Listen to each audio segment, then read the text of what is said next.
The job of customers is not to tell you what product they want. The job of customers is to tell you what their problems are, what the things that bug them. And it's your job to figure out a clever way to solve kind of what bugs them.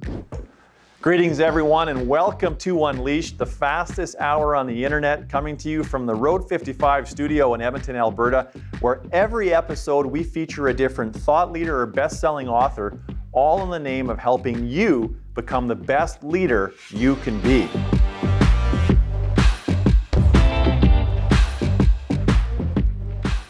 You're going to love today's conversation with Roger Martin. We talk about how oftentimes when businesses are not performing to the level that you expect, it's not because of work ethic or desire. It's more because the models that guide our actions are insufficient. Roger also gets very personal with us and shares some of his own stories, from going from a Harvard graduate student to becoming a world-renowned thought leader and best-selling author. We also get into social media and some of the consequences that's happening right now when Kim Kardashian can earn as much money in a single tweet as Cindy Crawford earned across the entirety of her career. You're going to enjoy this conversation. Now, my very special guest today is Roger Martin.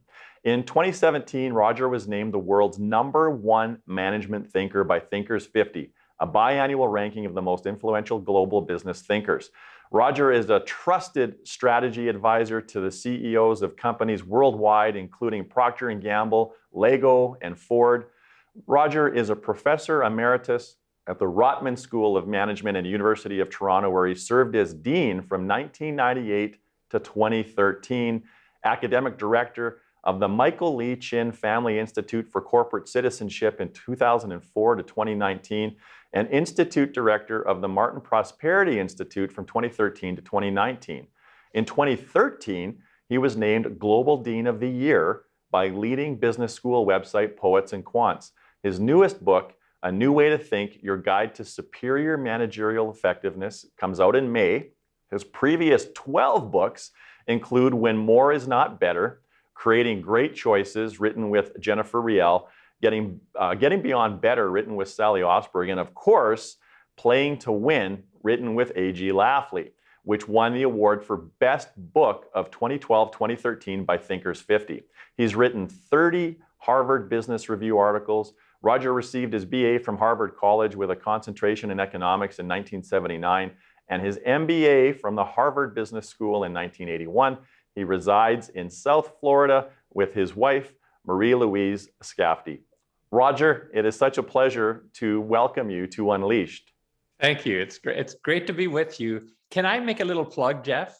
I noticed in the lead-up role next week you've got Bob Sutton on the podcast. He, for those of you who are listening here who don't know Bob's work, he's in my view one of the 10 most intriguing, interesting, insightful management thinkers in the world. So tune in next week would be my thought. Bob is terrific. Yeah, Roger, thank you so much. I'm sure he would say the same thing about you, and I feel pretty lucky every episode to be talking to people like you and Bob. So thank you for that endorsement. Not at all. It's true. So there's a bit of a rare occurrence, Roger. I have to admit, I get a lot of ribbing for my love of the New England Patriots, but I understand you're a Patriots fan as well. I am, and I consider myself sort of a legitimate one because I was a fan of theirs when I was in college and business school, and they were horrible. They were just horrible for so many years, and so I was a long-suffering fan. And then over the last while, all of that patience has paid off.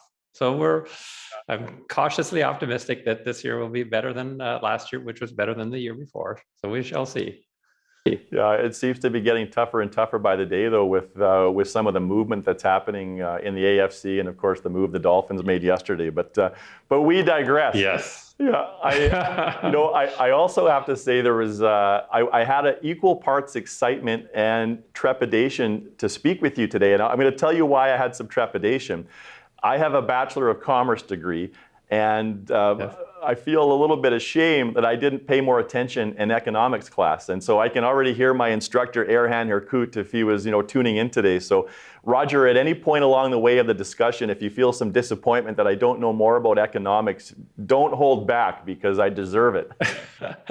No, I thank you for telling me. I don't think that will be a problem. I was trained in economics originally, and I think it is a mixed blessing.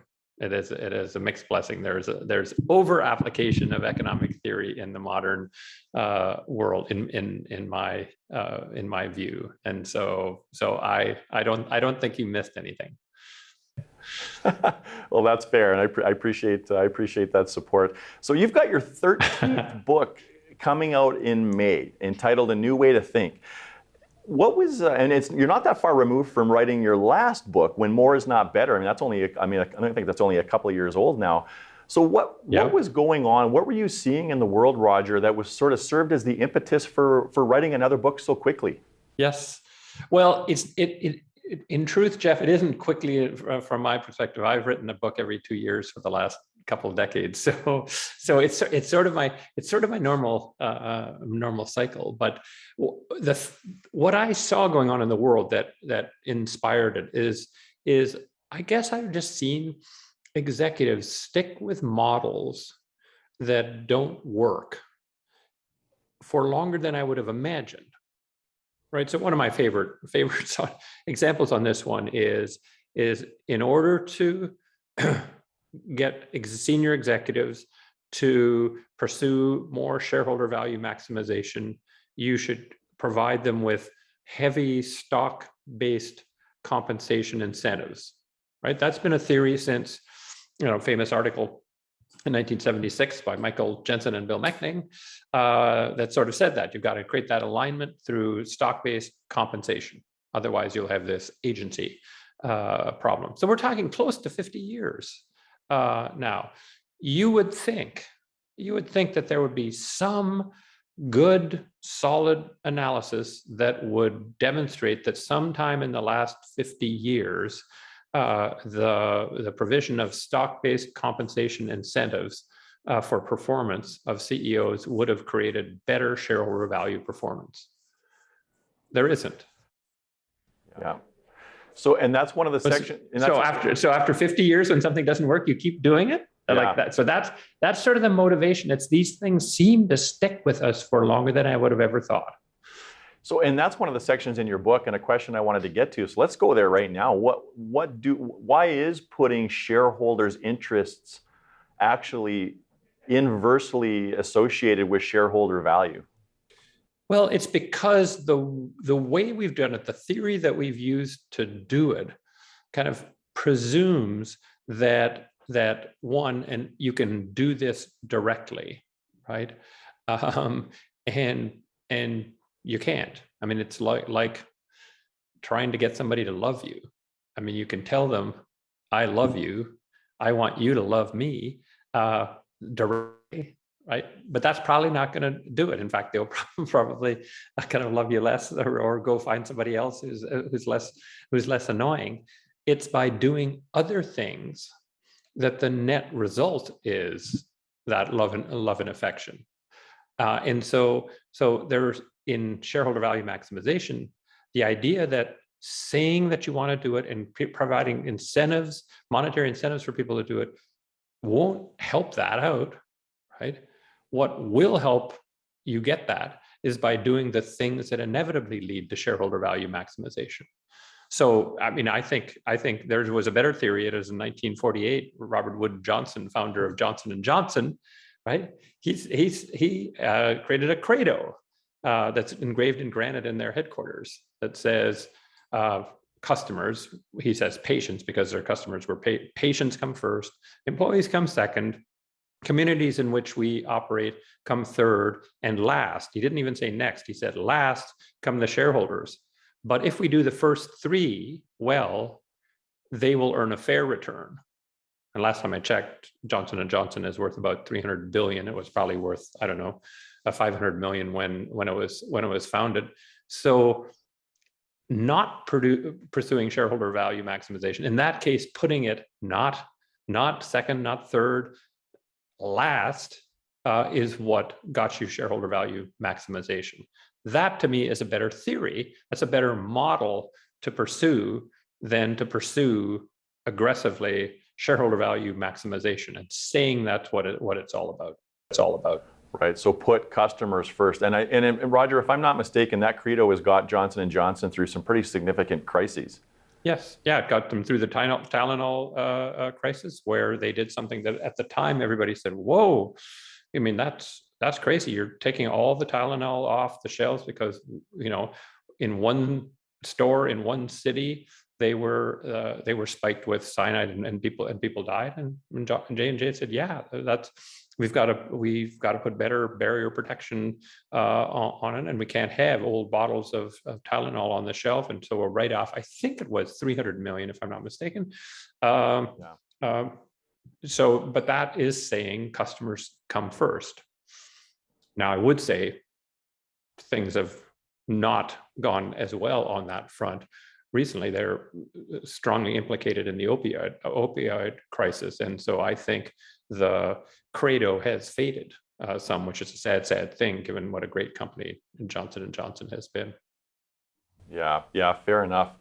Roger, you also talk about competition in your new book, and you've got some really interesting perspectives on that. What do we get wrong oftentimes about competition? I think we think competition happens at a level that is inconsistent with how customers think about it. We think that Coca-Cola Limited competes with PepsiCo, for example. But in my view, that's not really where the competition really happens. It happens at the level of I want a sports drink. Do I want Powerade or do I want Gatorade? Right? You don't say, do I want a beverage made by the PepsiCo Limited or the Coca-Cola company? It's Gatorade or Powerade. If you want a bottled water, again, you don't say, do I want a Coke product or a Pepsi product? You say, do I like Dasani or do I like Aquafina? And even with the colas, it's, do I want Diet Coke or Diet Pepsi? So why that's important is competition takes place at what I think of as the coal face of competition, where a customer, whether it's a B2B customer, buying an aircraft or a control system, or a consumer, they are looking at products that are facing off against one another. Therefore, to me, the duty of the corporation is it's got to be helping the business that's at the customer coalface win. If it is not, it has no utility, in fact, has negative utility. So this whole idea that the corporation exists to control and coordinate, set goals, make sure people, the company, the entities below are doing their job right, that's not a useful role. It's a bureaucratic role, and this is why big companies are getting split apart, because they're not creating roles, not creating utility that counts at the customer goal face. So in some sense, competition takes place there, and every level above the coal face has to figure out how it can help the coal face compete to a greater extent, all the way to the top of the company.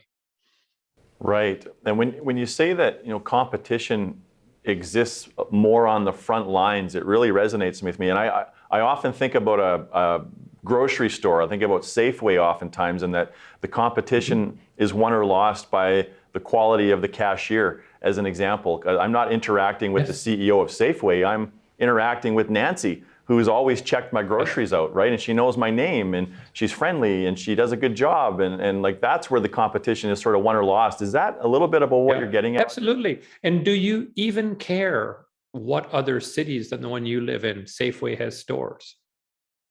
Not at all. Totally irrelevant to you. Do you care if Safeway has stores in the other half of, geographically the other half of your city? you don't care. Would you care if they had a subsidiary that also did, I don't know, pet, pet care or something like that?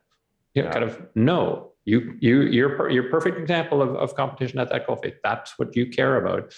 And so if that that Nancy, your cash register person, is an unhappy person because the corporation, Safeway, the $100 billion company, at the corporate level, created an edict that says we are going to have longer hours and no flexibility on allowances for childcare, right? Because we're in charge here, and we're going to make those rules. And Nancy's then unhappy the next time you check out. That influences you, and that influences your loyalty to there.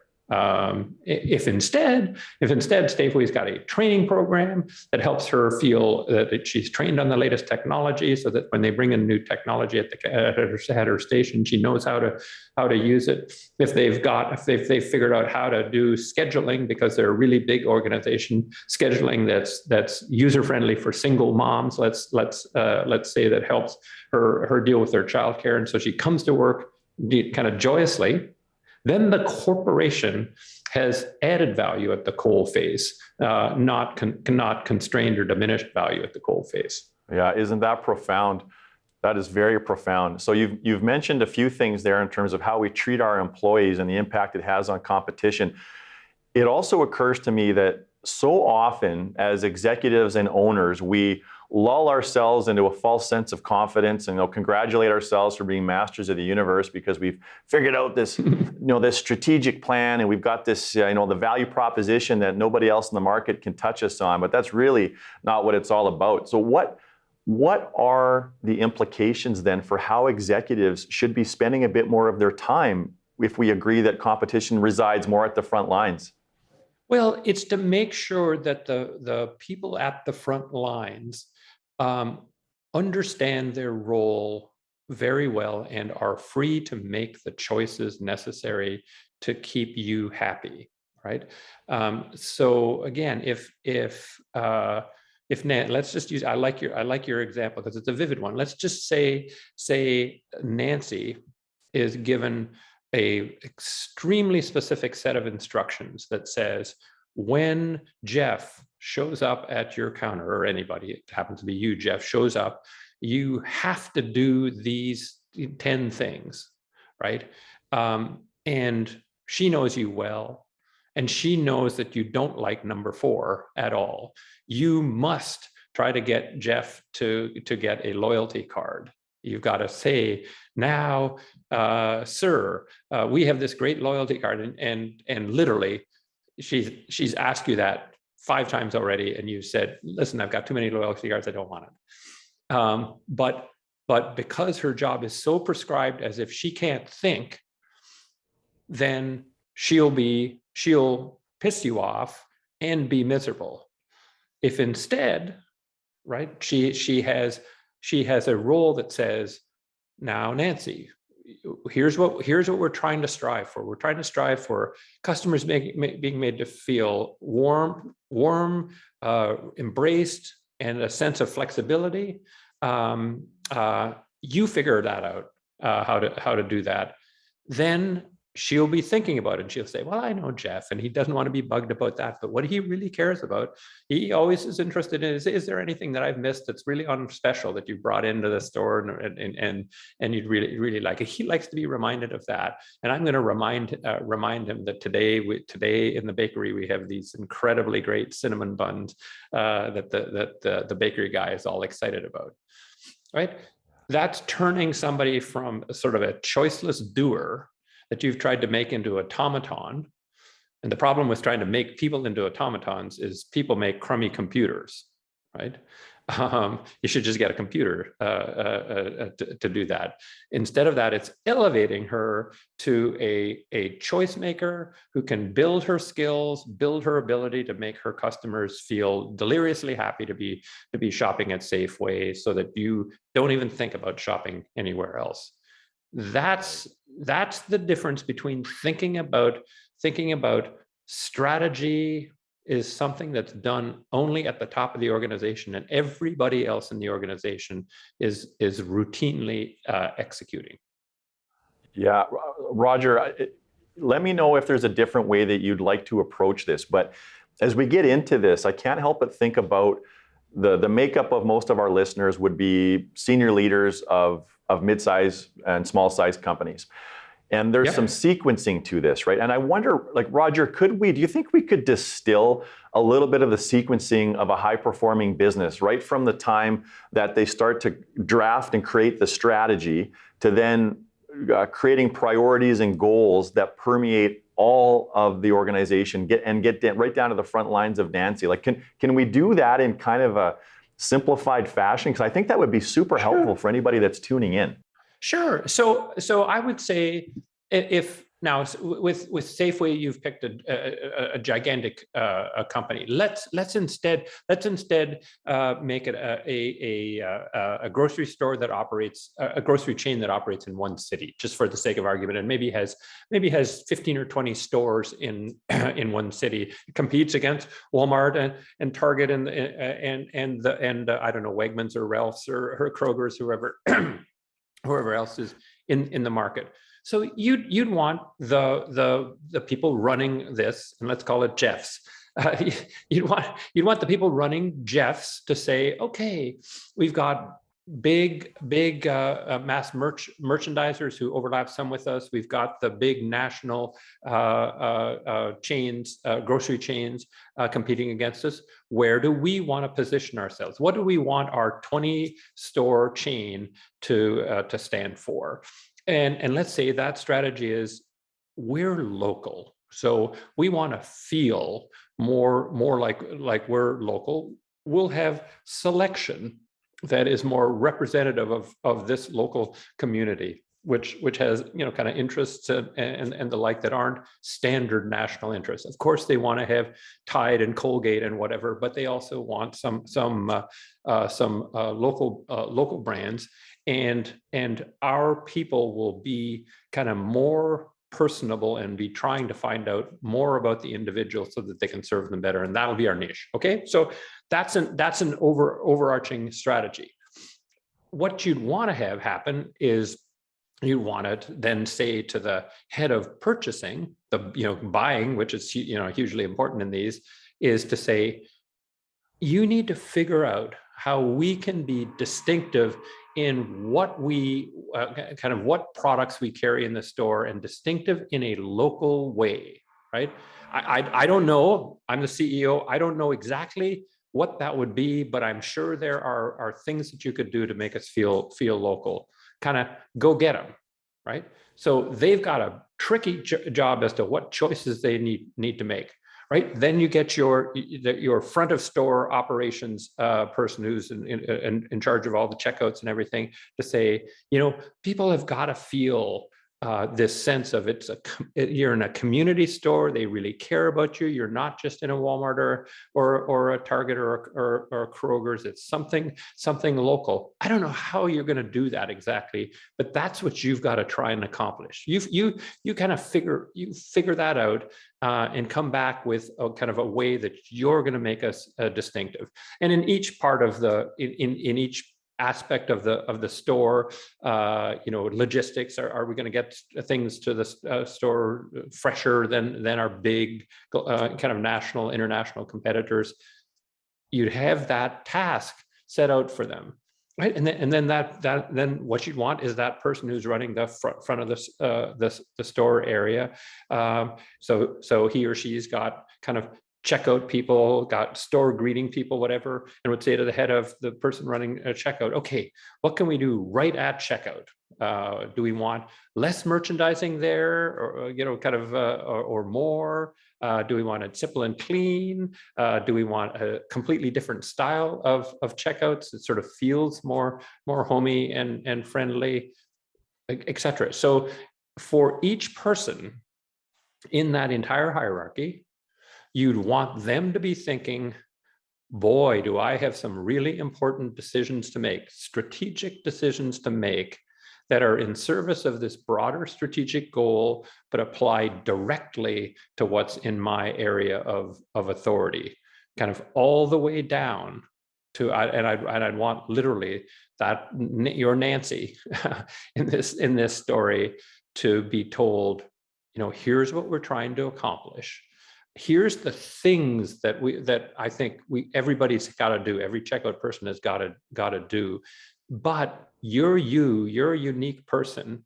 What do you think about what you can bring to bear, so that actually Jeff, he's got 4 checkout people he can go to. He'll wait a little longer to get to Nancy because he just likes the way Nancy does checkout, and he likes the relationship he's built with her. So that, I don't know if that's no, I think, that's helpful. I think that was very succinct and very helpful, Roger. And some of the things I like about it is that you've simplified it, and then by the time it gets down to the front lines where competition is won and lost, it's directionally correct, but open for interpretation, so that there's also a level of autonomy, which is what every human being needs in their work environment. Yes. And you don't, and what, there's a couple of things too, is you don't want Nancy to be saying, I've got to think about the logistics system that gets stuff to the stores, right? That's somebody else's job. That's not her job. That wouldn't be a good job for her. But you want Nancy to feel like she can say, when Jeff gets disappointed, he comes to me and says, I wanted to buy some kind of red bell peppers, and they're like they were all pretty old and tired looking. You'd want Nancy to be able to go to somebody in produce and say, I don't know how you get peppers to here, but you should just know that I've got customer complaints about just how fresh the vegetables are, or maybe it was a selection question. You'd want her to feel like she has an open pathway to be able to help people above her, to help her help you. Right? Because you're just not going to be as happy to come to Safeway. You're not going to be as happy to be checked out by Nancy if your cart doesn't have everything in it in the quality you were hoping for. She can't fix it, but you want her to feel like there's somebody that's going to listen, and not somebody that's going to slap her down and say, last time I checked, Nancy, you are a checkout person. I'm the head of produce, get out of my face, right? That's a system where the strategy logic flows one way and not back up. You'd want the strategy logic to flow one way, so Nancy is contributing to the store strategy, contributing to the overall strategy, etc. But you'd also want Nancy to be helping you adjust that strategy by providing feedback from the very front lines. Yes. How do some of the best companies in the world gather that feedback from the front lines? It's mainly the companies that I've seen do it the best, just have I guess a culture of openness to that it's simply not okay for any supervisor to slap down their subordinates for bringing up things that they've learned from a source that the supervisor wouldn't necessarily have. And a way that happens, Costco is one of my favorite companies because it's so good to its workers. Jim Sinegal, right, the co-founder and long time CEO. He's no longer CEO, but he always walked stores. I mean, he would walk stores, and when he walked stores, because he was a rock star in the stores, I mean, he would be mobbed by the employees who all loved him. But he would be asking them. He would stand beside the butcher and just ask them, well, what are you selling? Kind of what would be helpful, whatever. So it's very hard in an environment like that for anybody between Jim Sinegal and the butcher to say, I'm a big cheese, I'm so important, I don't have time to talk to the butcher. okay, so the co-founder, the multi-billionaire co-founder of this company, 30 years into being the CEO, seems to find time to talk to the butcher. Guess maybe I ought to be doing that too, right? So it again, as I say, as I say in the book, culture happens kind of naturally, takes shape naturally as people interact with one another in the business. And so the companies that do what I've described best, in answer to your question, are the ones that have the senior management show that they listen to lower levels about stuff that the lower levels know more about. Right. Yeah, Right. that's some other sage advice there. We should never be so important that we can't spend time with everybody. I think there's some themes there of Amy Edmonton's work on psychological safety. She, by the way, so Bob Sutton is top 10 in my world of interesting thinkers. Amy for sure is. She's a friend from a long ago. Both of us are students of Chris Arger, the late Chris Arger. She's fabulous, and you're right. Psychological safety is hugely important, and I would argue, kind of. If I would have had guest authors in the book, I would have gotten her to write a chapter on. The theory is you got to kind of keep them intimidated, or they will get out of line. Right? That's the dominant theory, and Amy's theory is. That'll give you the illusion of control, but you will have disastrously bad results. The model you have to have is, are people in my organization psychologically safe? Because that's the only way I'm going to get top-notch performance. Absolutely. Yeah, we had Amy on the program a year ago. It was a really helpful conversation. Roger, I want to go back to something else that you said in this grocery store example. This high-level strategy being local and personable, and sometimes it drives me a little bit bonkers when I hear companies just relying on shop local as the value prop. Because, hey, I want to support local, but it's also got to be convenient, cost-effective. You got to have good products. But one of the question I have is, when the leadership team is creating this strategy, at that point, it's a bit of a hypothesis. How else should executives be testing those hypotheses before they invest a lot of capital in sort of executing that strategy and getting it down to Nancy? Sure. Well, I would be asking the Nancys of the company, right? As those senior executives are creating their strategy choices, those incredibly important strategy choices, what they've got to recognize is that sitting at the top of a company, you are generically farther away from the customer than those who are sitting lower down in the organization. And so if I were creating the strategy for that, I'd be in the stores asking people in the stores about customers. Now, does that mean that I would ask them what they think the strategy should be? Kind of, my answer would be no, and it's the same reason I say you shouldn't ask the customer what product they want. Right? Customer research going out and saying, "Hey, what product do you want?" That's not their job. The job of customers is not to tell you what product they want.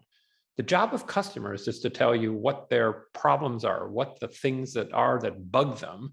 And it's your job to figure out a clever way to solve kind of what bugs them. And the same would be for Nancy. I'd be going around, if it were me, I'd be going around to each one of the 20 stores. I'd be sitting down with the store manager and talking to them about what do you think customers care about? What do you think kind of annoys them about Kroger's, a big national grocery chain, or what bugs you about the mass merchants, et cetera. I'd be asking them. I'd be asking the Nancys of the world. Tell me about customers that just love us all the crazy. What do they see? What are they getting? And utilize that information to formulate kind of my strategy. But it's just like customers. having kind of Nancy and a bunch of others in the room brainstorming about what our strategy should be. It's not that I don't think they're smart. They are often they are among the smartest, but it's not their job. It's don't try to make them do a job that's other than their job. Is their job to pay attention to customers? Is their job to understand customers? Hell yeah. And in fact, they do it all day long and are probably better at it than anybody in the C-suite is ever going to be. And so utilize that skill and capability. Yeah. Well said. Roger, you gave a talk not that long ago. I think it's in the last 6 months in Russia, of all places. Oh my God. And it was hard to tell what was going to happen at the time. Holy smokes! But yes, no kidding. You're right. Roger, the talk was, and we'll make the link to that talk available in the post show notes. It was a wonderful, very engaging and thought-provoking talk, and you talk about some of the concepts from that particular talk in your upcoming book. I wonder if you could talk a little bit about the relationship between innovation, strategy, and data, and how we get that wrong quite often. Yep. Yeah. No, this again is a model that's in use, and the model that anybody who's been to business school would have been taught, which is that the only good decisions are data-based decisions. Right? I was taught that. I'm assuming you're taught that. You're some kind of a corporate floozy if you make decisions on anything other than data-based. Yes. Well, and I spend most of my time trying to justify my wild ideas and how I'm just trust me, they're going to work. I can't prove it, and sometimes they work and sometimes they don't. So maybe I'm 50-50 if I'm lucky. Well, good for you. You have set yourself free from what you were taught as dogma. So the important thing to point out on this is where data comes from, and it comes from the past. Sort of at the point of analysis. So if you're sitting there analyzing data, right, what we know about that data beyond a shadow of a doubt is that it's from the past, right? Now, absolutely. You could say, no, I'm going to go and collect data, right? Okay, fair enough. But then when you analyze it, it's become in the past. And so you were taught, Jeff, I'm sure, in your statistics 101 class that in order for you to make any inference from data about the universe you're studying, right, that data has to be representative. You have to have a representative sample. Like if you're trying to find out what people think, right, about X, and you interview only males under 18, and then say, this is what people think, your statistics professor would say, you're nuts. You're making a dangerous extrapolation from an unrepresentative sample. So by definition, this isn't my opinion, this is by definition, if you analyze data and draw an inference from it, the only way that inference can be legitimate is if the future is identical to the past. Then your sample of the past will be fully representative of the universe that you're trying to understand. Now, Jeff, you've been in business for a while. So like, how many times have you seen the future be identical to the past in the world of business? I was just reviewing my my journal from 2 years ago at this time frame, and I've got literally 100 pages of handwritten notes on how the world completely changed 2 years ago, like right now. Yes. Yeah. So the answer is never, right? So it's never exactly the same in the past. And this is the classic case of the misapplication of a model. So that model of being scientific in your analysis comes out of the world of physical things, right? And so if I take this pen and I let go of it, it's going to drop. And if I analyze pen drops in the past 100 years, you'd say, gee, every time somebody lets go of one, it drops. you can be pretty confident that it's going to drop in the future because there's a universal force called gravity that just doesn't show up on Tuesdays or in the early part of the year. It shows up every day of the year and does the exact same things, the pens, as they leave your hand. What we did, and so in that world, when you took data, collected data and analyzed it, you could trust it was representative.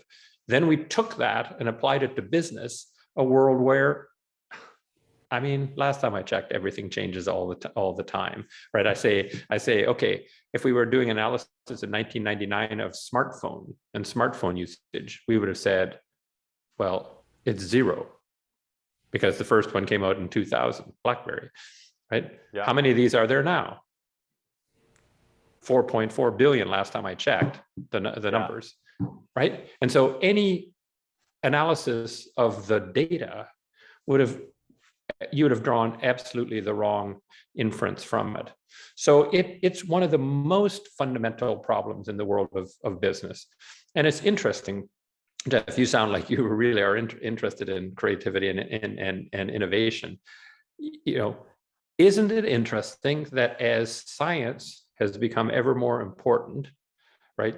As business school students, year after year after year have taught, all decisions have to be data-based or you're a corporate floozy, that at the same time, there has been 2 things happening. One, CEOs of established companies complain more and more and more about the pace and level of innovation. And there's more and more striking examples of absolute disruption where industries are destroyed. You had Borders and Barnes and Noble absolutely dominating the book selling business, and now they're gone. Like absolute disruption by some punk ass little company called Amazon, right? Right, that had nothing, but now is kind of worth trillions. And people haven't drawn the conclusion, right? They haven't linked those 2 things together. As we've become more data-based, we have stopped ourselves from innovating in the world of business because, right, if you analyze the possibilities of the smartphone industry in 1999, right, and you made a database decision, you'd say, ain't ever happening. And if you were Nokia and Motorola, that's kind of what you said, right? And how have they been doing lately, right? Yeah.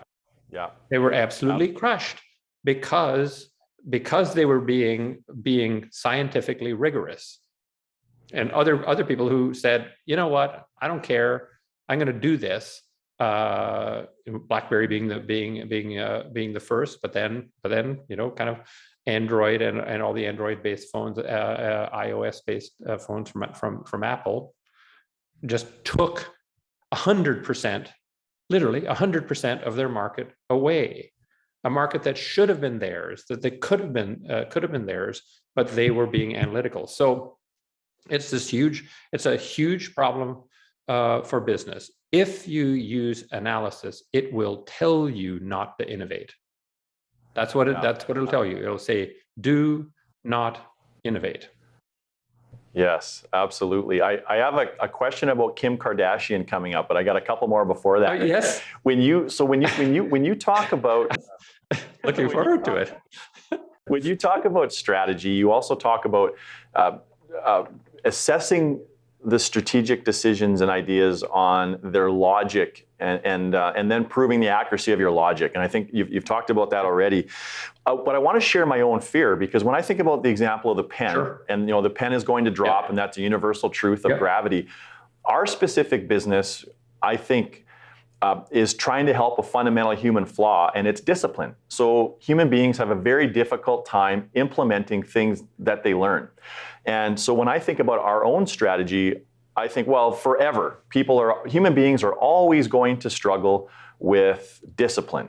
But then I get a little bit scared and nervous about making too much of an assumption that I get the blinders on and away we go. So because you also say strategy, if it's done right, should scare you. I wonder if you can just talk about the fear part, and then maybe just address my own fear about getting too caught up in worrying about if I've got this universal truth of human beings having a difficult time with discipline sustaining itself for a while? Sure. Well, why don't I start with the discipline thing? I mean, I I don't think your fear is misplaced, and where I would go to on that is habit. So people actually are quite disciplined about the habits they adopt, but getting to habit adoption is a tricky path, right? Yes. So I think the reason that people don't seem to be disciplined about something, so I don't disagree at all with your observation that, wow, discipline is hard. So let's just say you have a strategy that says we're going to do this thing differently than we've done it before, right? So let's just go back to Nancy, because that's handy. It's Nancy, what we're going to do is we're going to change the checkout experience, and we're going to have the customers scan their own things, right? That is not her habit, right? Her habit is the belt comes, she picks the stuff up, she's got the scanner right in front of her, she scans it, she sees whether it's registered properly, she puts it over there. That she can do without thinking. And by the way, that's the way the mind likes it best. The mind likes when we do something without expending a lot of mental energy on it. That's a habit, right? Yeah. And so it would be very hard to get her to stop that habit and start a new habit where she helps somebody else do the thing that she used to do. And if you didn't help her get that new habit established, she'll go back to the old habit and say, I know they told me I should have the customer, but they're slow. I'm fast because I'm really good at this. Why do I want Jeff, when he's here, to fumble around with the scanner and take 3 times as long to do it as I would? So what I would argue that the challenge that you have, I would identify it differently. I would identify it as how do you build a new habit, right? Yeah. And you should treat it that way and say, what we have to do is create a support structure that will take her from the old habit to the new habit. And while she's in that interim period, she is going to show what you previously called lack of discipline. I would just call it something different. He hasn't ingrained, her subconscious doesn't have the new habit already ingrained. So it's not a permanent problem of discipline in my view. It's a transitional problem of getting from old habit to new habit. Yeah, that's wonderfully put. Thank you, Roger. That's very helpful for me personally, and I'm sure it's helpful for the listeners. One last question about Nancy before we move on. You've got some really interesting thoughts on how organizations keep talent. I mean, it's always been important, but with the current talent migration that's taking place around the world, what's the most important thing that leaders have to worry about right now if they want to keep their good people? It's treating their talent as unique individuals. Nobody likes to be treated generically, in my estimation. Even assembly line workers don't want to be treated generically. Now, it turns out that labor markets have different characteristics in some labor markets, where the people, there are more people kind of wanting the job than there are jobs. A person can say, I'd like to be treated like an individual, and the people offering the jobs will say, sorry, that ain't in the cards. Though, isn't it interesting that a whole bunch of those people now are in short supply?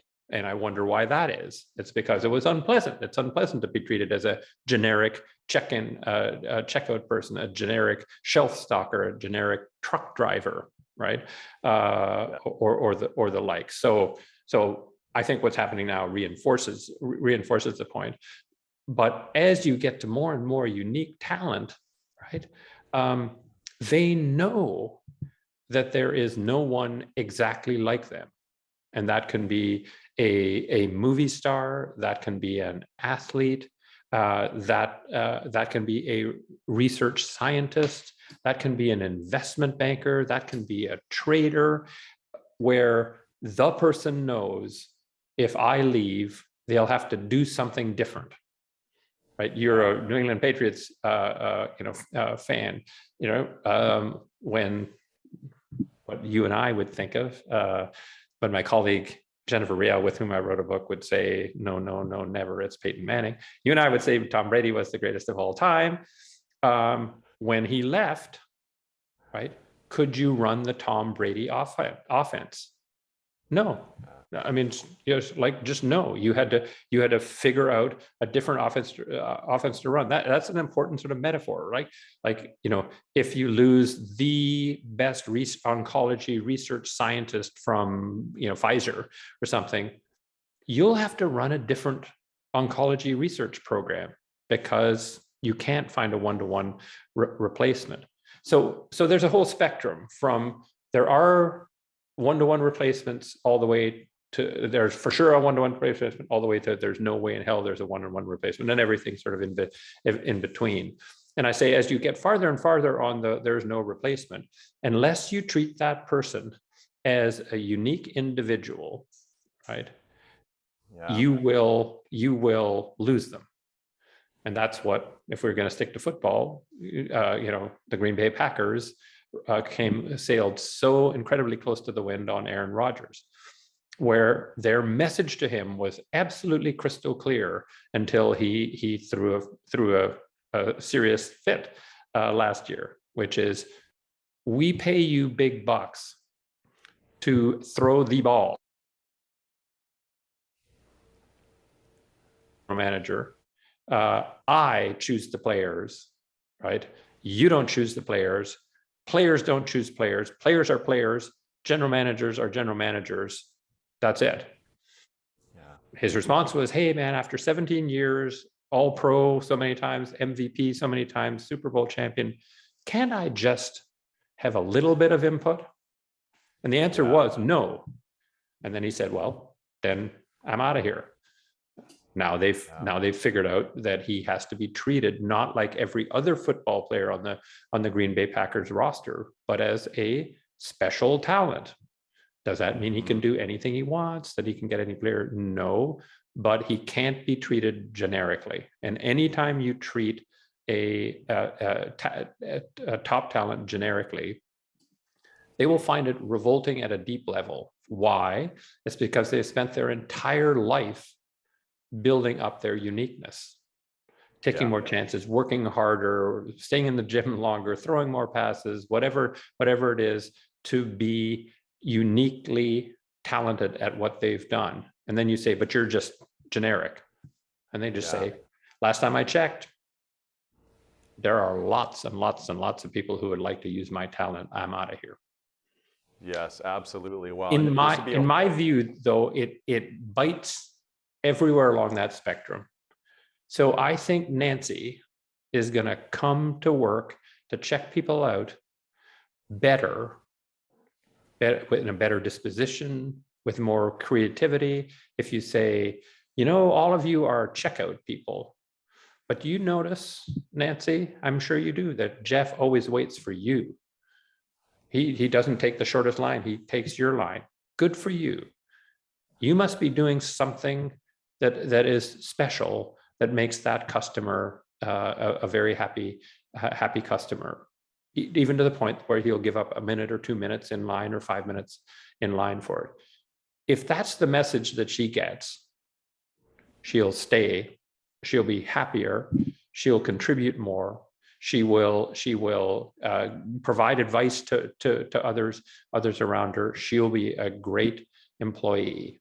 To the extent you're told, hey, you're doing something that checkout people are not allowed to do, then the message you're screaming at her is, you're generic, you don't matter, just do exactly what everybody else in your generic class do in the same way. Yeah, no, that's super advice. Roger, I have to do a time check with you. How hard of a timeline are you on? Can you stay a little bit longer? Okay. I can stay a little bit longer. Okay, that's very generous of you. Yeah, that's very generous of you, Roger. I want to talk about social media. Now, this is in your last book, When More Is Not Better, and I've been thinking about this a lot. So you talk about the impact that social media has had on the world, and the ease of connectedness that social media has allowed, and the impact that it's had on the economy and distribution of wealth. And the example that you use is how many years it took Frank Sinatra and Cindy Crawford to build up the audience that they had, and the wealth that they created over the course of their careers, where then people like Kylie Jenner, Kim Kardashian, Ronaldo, they're accumulating that much wealth and audience in days or months. So you have some interesting thoughts on the consequences of that on the world. And I wonder if you would share a little bit about what your thoughts are on that dynamic. Yes. Well, I mean, it is absolutely true. So in the modern world, thanks to markets being connected, and the cost of that connection being lower, and therefore colliding more markets together. And let's just use this as the one you've used as an example. That's what you're talking about, is the market for fame, right? And it's a very, very, very valuable market, right? Which is, as I point out in the book, like Kylie Jenner can make on one sponsored tweet, 1% of what Frank Sinatra made in his entire career. One sponsored tweet, right? Yeah.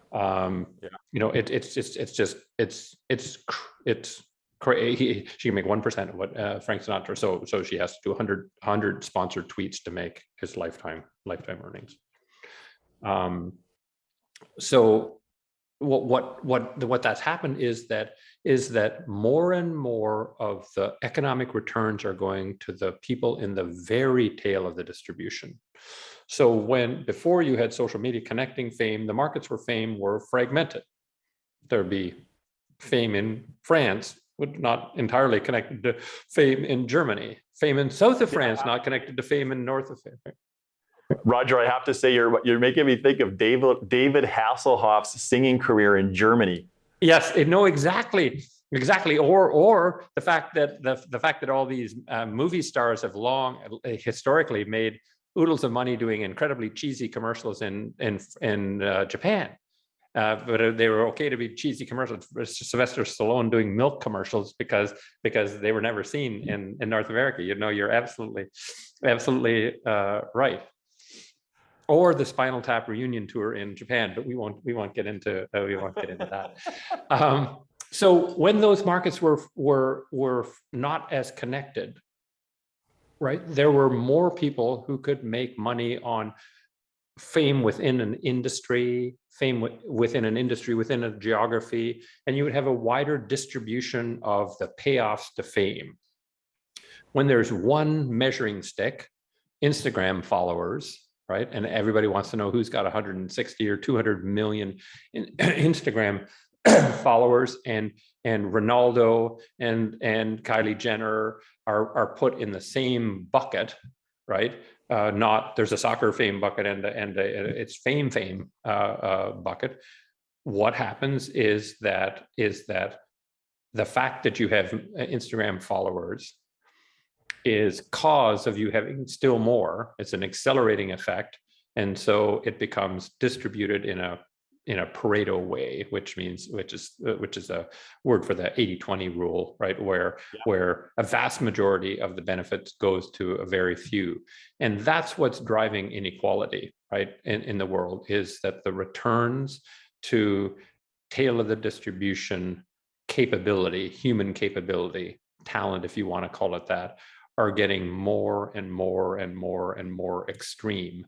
And even though the economy is growing at rates that is not dissimilar to rates that it used to grow at, there's just not nearly as much left over after the tail of the distribution, the people making $100 million a year, $1 billion a year, $2 billion a year, after they've gotten their cut, there's just a lot less. So the median family in the modern economy is stagnating. And that's creating the fissures in democratic capitalism that we're feeling.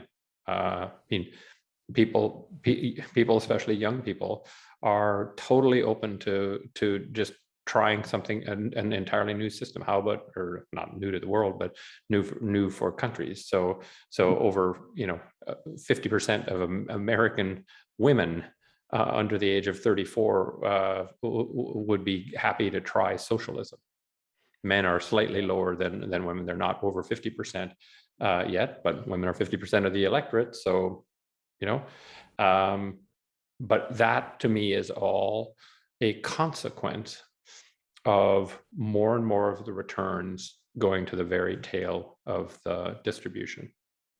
Yeah, and that's a loaded conversation because, like Roger, on the other hand, part of what I like about the connectedness is it could offer opportunities for underrepresented group, whether it be racial minorities or women, as an example, can perhaps build and grow an audience. And I just see it locally in our own marketplace that there's some wonderful female entrepreneurs, as an example, that have grown social audiences and made their own living and grown their own businesses. I just get confused, I think, when it gets to the point where it becomes excessive and the distribution of wealth is so disproportionate, is how do we find our way back? And I don't expect you to answer that, but it's just something that we all should be thinking about. No. I mean, the hope of the internet being flattening, right? Taking the highs down and giving everybody a voice and everything else. I just think, unfortunately, has been shattered. Yeah. So you can find minority voices, female voices. There's no question you can. But if you just ask the overall stats, right, has the internet flattened distributions or accentuated the extremes of them? It's accentuated. It's including who's getting rich from it, right? Yeah. Like it's a couple of companies, Google and Facebook, now own everything. Own all that real estate. Yeah. And yes, other people can survive, but you can mainly survive, by paying homage to Google and Facebook. Yeah.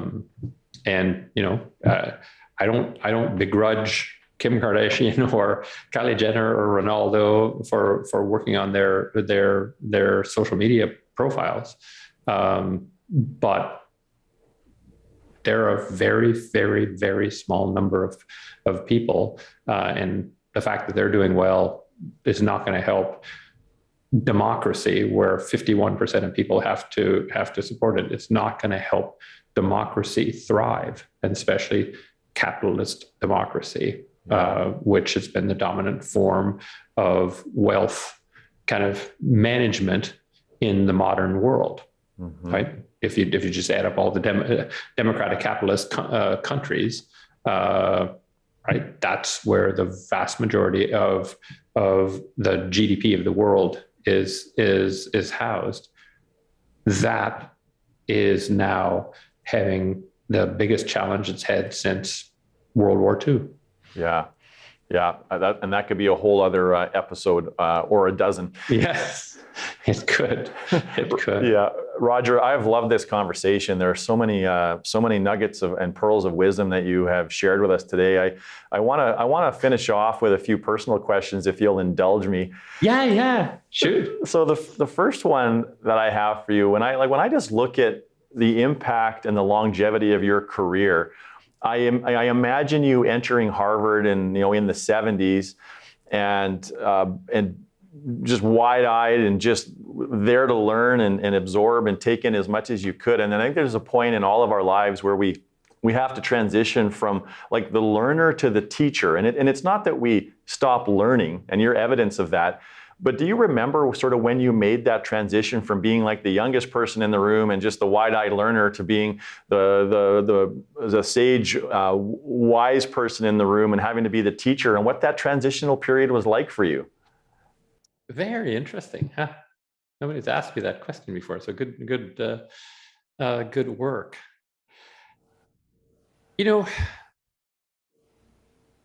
I guess as I think about it, what kind of stunned me, because I was one of the unusual few. They later on cut this off completely. So what does that tell you about people like people like me? I went directly from undergrad to business school. So I came out of MBA at 24 and got into strategy consulting immediately because I thought that was interesting. And I guess it at first I was sort of like, well, I'm just a kid and I'm kind of here to learn. But I would say what struck me early on is that if you were willing to think a little bit more fundamentally and a little bit longer and harder than even executives way older than you, you could come up with thoughts that would help them solve problems. And that's so it was probably in that mid-20s where I said, you may be just a kid from Wallenstein, the hamlet of Wallenstein, 50 people in the middle of nowhere, but you seem to have a useful thoughts and ideas for people.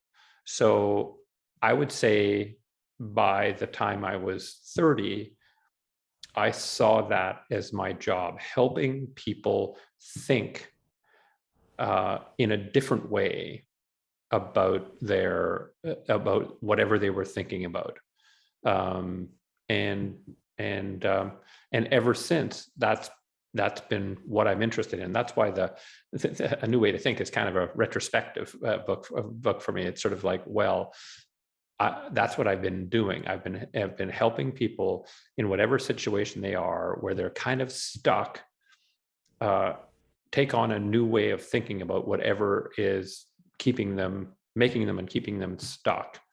And I've really enjoyed it because I really enjoy watching people free themselves up of stuckness when they're stuck at something. And it may be as trivial as, our market share is completely stuck. We flatlined, or our growth is completely stuck, or it's, my career is stuck, or, I keep getting fired from jobs as a CEO. What I do is say, well, from what I can understand, here's the model you've been using that's produced these results, and here's why it's not surprising. It wasn't a dumb model; it just wasn't as effective as you'd like. How about trying this model? And since I enjoy doing it, I just keep doing it, and I'm going to do it as long as I can. As you may or may not know, I'm a Mennonite. I'm a purebred Mennonite from 10 generations on all sides. And Mennonites don't believe, generally speaking, in retirement. So I plan to just keep doing this as long as I'm able to, and as long as I'm able to help people with new ways to think, then I will keep doing it. Well, I appreciate you sharing a little bit of yourself with us through that answer, and I think I speak for your legion of fans when I say thank goodness you had the courage at a young age in your mid-20s to make that transition. And Roger, if there was one thing, what are you most proud of in your career so far?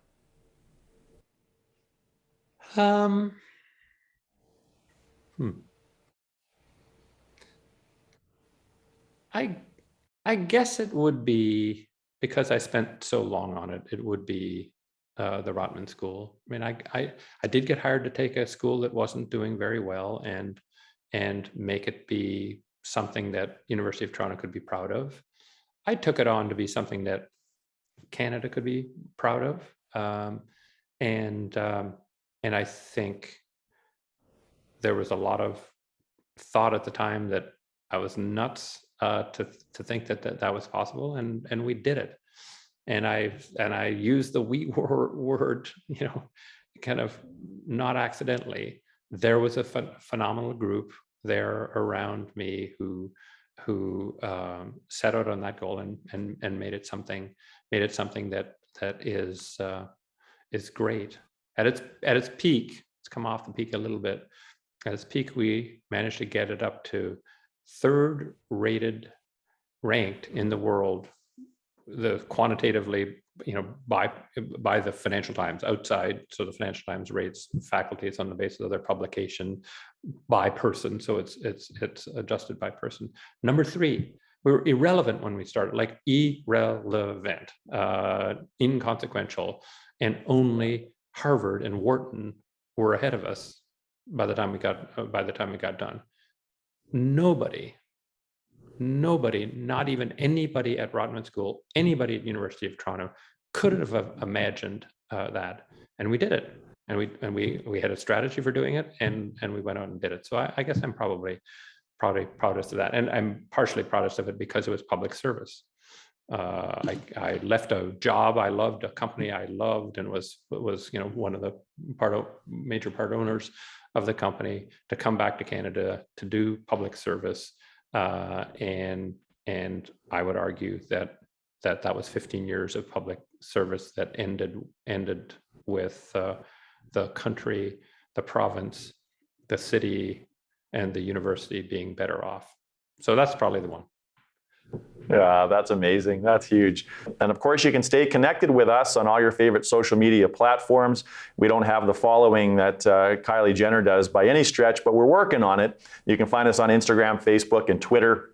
Also on LinkedIn and on our YouTube channel. And you can find today's conversation and all of the prior episodes with people like Amy Ebenson that was mentioned during today's conversation on our website at unleashresults.com. Roger, this is a conversation that I will cherish and go back to just for everything you shared with us today and all the tips and insights. What a wonderful way to spend an hour and a bit. So thank you for joining us, and thank you for your extra time. Roger, where can people track you down and find you? Well, they can. I have a website where I've organized everything that I've written, and that's just www.roger.rogerlmartin. You got to have my middle initial, L for Lloyd. RogerLMartin.com. I'm on Twitter at RogerLMartin, and you mentioned it. Thank you for mentioning it earlier. The Medium series. If you're on Medium, you just click me, and every week, at least for the last 70 plus weeks, I've written one, and so those would be places to find me. This has been a real pleasure, Jeff, and just do me the big favor of saying a warm hello to Bob next episode. You will, if you haven't had him on before, you will love it. He's funny, he's super smart and interesting. So say hi to him for me. Roger, just delightful to meet you, and can't wait to keep our conversations going. This has been incredible. Thanks for tuning in. Now, if you found today's conversation helpful, don't forget to share it with your friends and colleagues who like learning as much as you do. And if you're a leader of a business and you're ready to take the next step because you know there's unleashed potential that exists within it, don't wait another minute. Go to unleashresults.com and subscribe to our newsletter. We'll take care of the rest.